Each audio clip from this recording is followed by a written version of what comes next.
Well, hi guys, welcome to another episode of F1 Podcast. We find ourselves 1 week away from the opening round. Yes, mate. Of the 2011 Formula One season. We're recording this on a Saturday afternoon in Sydney, Australia. Before we get into the Formula One proper, I'd just like to thank one of our mates, Stu Model Maker, who kindly offered Pep and I free tickets to the Grand Prix in Melbourne. Oh, it would have been so good, mate. As a result of him winning a competition which included an all expenses paid trip to the Melbourne Grand Prix, and What a gift to win that. not only a ride around the Albert Park circuit in a two-seater Formula One car, plus grandstand seating for the 3 days. So congratulations, mate, and thank you very much for your kind offer of tickets. And I hope you and Sarah and your little baby Jensen all have a thoroughly enjoyable time, mate. It was very kind of you to offer us that. That's just the best prize in the world, Max. Yeah, name any prize you want. Oh, that's what I'd be wanting. A trip to a Grand Prix, good. Seats, accommodation, but a ride in the two-seater, how awesome would that be, mate? Yeah. I'll give anything to do that. Yeah, I'd give my left nut to do that. That'd be absolutely fantastic. So let's launch into Formula One news. What's been going on in the last week? We've wrapped up testing now, Pep. Yep, testing's done. One week to go. All the shots have been fired over the bow. It's all finished now. The bullshit stops. Now we get into the season proper. Yeah, absolutely. And Max and I won't be going to the Grand Prix. We're going to be sitting in front of the TV watching hours of footage. We are. Every interview, all the action, mate. I can't wait. We'll be going hopefully next year, but not this year. Next year, I'm definitely keying in next year. We will be going next year. The reason we're not going this year is because I've just found out that I'm going to be a father for the first time. Yeah, you've announced it. Yes, I'm announcing it to the world. I'm going to be a daddy for the first time. My darling girlfriend Christy is having our baby on or around the 14th of September. And I think my priorities probably lie with her at the moment. But needless to say, we'll be glued to the television, mate, in Sydney. Great news, Max. Welcome to the club. Thanks, mate. All right, so let's talk a little bit about what's been happening in testing. And the first thing we've got on our list is that Martin Whitmarsh has said that maybe McLaren's pushed the envelope a little bit too much. They're an aggressive team. They want to go for performance, and I'd be disappointed if they didn't, Max. This is what McLaren's all about. They want to win the World Championship, and in order to do that, they want to push every element of the car, every component, and Whitmarsh has said that maybe they pushed a little bit too far and they haven't had the testing time to iron these things out. And I'm confident, as always, with McLaren that they can play catch-up, but playing catch-up isn't what McLaren want to do, especially in the last few seasons where they've been playing a little bit of catch-up. Yeah. So I'm sure Lewis and Jensen are a little bit disappointed, but hopefully they'll get some pace after a few Grand Prix, Max. Look, congratulations to McLaren for pushing the envelope. They're an aggressive team and they have 20 World Championships in their pocket, and I think that's wonderful. The disappointing thing, I guess, is that this year they've pushed the envelope that little bit too far, and full credit to Martin Whitmarsh for actually coming out and saying, look, I think we've screwed this one up a little bit. Yeah. However, if there's any team in Formula One that's going to be able to claw back their initial problems, it's going to be McLaren Mercedes. Yep.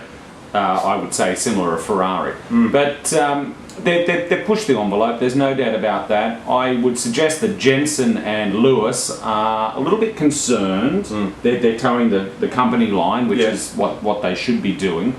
But I'm a little bit concerned about McLaren. I had one of you guys the other day ask for my comments on whether or not McLaren was sandbagging, and I wrote back, I was just about to say that, yeah. No, I don't believe they are. Takes me back to a year ago where there was the sandbagging conversation. That's right. And this is the second season in a row now that the McLaren Mercedes has been born what I would ostensibly say bad. A little bit concerning. Hopefully you've got two world champions, two former world champions piloting the car, whose developmental expertise is second to none. I hope McLaren Mercedes, for all of you McLaren Mercedes fans out there, and I know we have a lot of them, I really hope they step up to the plate, get over these initial hurdles, and put out a bullet of the car after, say, race 3 or 4 perhaps. Yeah, I agree, Max. McLaren are going to do it. If any team, like you said, Ferrari could do it, there's a few teams who could do it, and McLaren will come back. And I agree. I don't think it's sandbagging. I think they've got some genuine sort of technical issues with that car. Yeah. But no, is it a stillborn? Is it something that they can't get over? No. I think it's something that they will be able to improve on. And fingers crossed, mate, that they have a competitive season, because that's what we need in Formula One. We Absolutely. need Red Bull, we need Ferrari, we need McLaren, we need them all to be competitive. Totally agree. As the rain's now falling in Sydney. So, mate, yeah, they've had a tough time with testing. One team that has really improved during the testing time has been Mercedes. They wow, what a difference. Yeah, and you've got both Michael and Nico saying that they're really confident, and even some other pundits saying that Mercedes have got some pace. And again, I think that would be great to have a competitive Mercedes. I'd like to see them up there. I'd like to see them getting podiums. I'd like to see them getting race wins. And just to mix things up, just to make things really exciting, mate. So I was really, really pleased to see that Mercedes have got, hopefully, a little bit of pace in that car. And we'll have to see, mate, come Albert Park next week. You're 100% right. I was thrilled, actually, to see that the upgrade that Mercedes bought to the car have both been rubber stamped by Nico Rosberg and Michael Schumacher. A very disappointing season last year for Michael, as we would all agree. Yeah. The car was ostensibly designed for Jenson Button. And this year, with these upgrades, I must admit, in early testing this season, I thought, oh, here we go again. But they bought the upgrades to the car, and both drivers are quite comfortable and quite happy with them. Is it a race-winning car yet? Michael thinks so. I'm sure Nico does as well. We will wait and see, because although they bought a large upgrade to the final testing of this season, no car that's going to Melbourne will have the same iteration as it had in testing. They'll have more developments coming in the last days before the season starts. And but let's hope for all you Mercedes followers out there, and all of our friends in Germany in particular, let's hope that Mercedes have tweaked it enough to be competitive and running up the front where the Silver Arrows deserve to be. Mate, they've got a very proud name, and they've got a long history in Formula One, and they've got plenty of Deutschmarks being thrown at that team, so hopefully that's the case. Let's hope so. Mate, another one's Williams. They're confident as well. I've been thrilled with Williams this year. Yeah, Barrichello is he's got a spring in his step, mate. He feels like he's 21 again. He does, yes. And for those of you that know me, you'll all know that I've got a soft spot for Team Willie, and I would love nothing more than to see the smile come back on Frank and Patrick's faces. Yeah. And so far, okay, they had some problems with their KERS, but they seem to have ironed that out now. But that car, the rear end of it, is very, very well done. It's very tidy, isn't it? It is very tidy rear end, and I wish Williams all the best, as I do every season, because they're a team that punch above their weight. Yeah.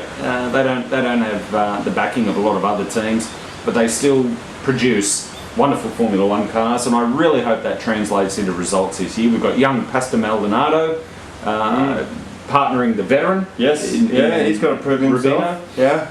And this kid's quite good, and I really hope that translates into good results for Williams this year. I'll tell you who's also hoping that translates, Max. That's all the investors who are currently owning got their shares in Williams, right, and maybe a little bit in their retirement fund. So they'll be hoping that Williams can have a cracker of a season and really get that share price up, mate. Yeah, let's go. Buy Team Willie shares. All right, mate, let's talk about Renault. The conversation really about them is this exhaust system that they've got, and I think it was Ross Brawn saying that exhausts are going to be big this year. Oh yeah. I think. What a great idea, though. Yeah, it is. What a great idea. Yeah. So you can tidy up your rear end by having the exhaust exit at your side pods. Yeah. Brilliant. And I can tell you now, nearly every F1 team out there that is guaranteed. Yeah. It's like the double diffusers in F 2009 and F ducts and all that sort of thing. And I think it's wonderful that once again we get to see the engineers, the Formula One engineers, doing their thing. Yeah. Pushing the boundaries. Yeah. And I think that's absolutely wonderful. And don't be surprised if we see some other teams during the middle or just before the middle part of the year having exhaust exit out of the side pods. Could we have a little bit of a fairy tale with Nick Heidfeld coming back into Formula One, getting into a seat in Renault that's a competitive,